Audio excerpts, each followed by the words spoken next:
இதுவும் கடந்து போகும். சுடரி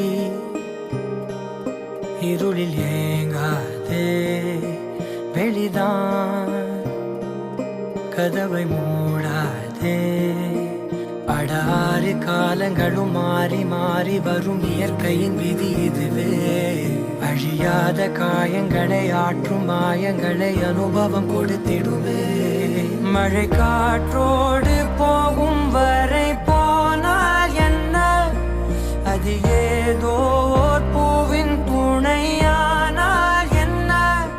சுடரி கல்யாணம் ஆன எல்லா பெண்களோட லைஃப்லையுமே ஒரு பெரிய விஷயமே அவள் தாயாகிறது தான். குழந்தை பெற்றுக்கிறது ஒரு வாரம், அந்த வரத்தை கடவுள் எல்லா பெண்களுக்குமே கொடுத்துருக்காரு. சில பேருக்கு அது தாமதமாகலாம். அதனால் ஏற்படுற வலிகளும் வேதனைகளும் வெறும் வார்த்தைகளால் சொல்ல முடியாது. நீங்கள் அவங்கள புரிஞ்சுக்கலனாலும் பரவாயில்ல, இந்த மாதிரி யாரையும் காயப்படுத்தாதீங்க.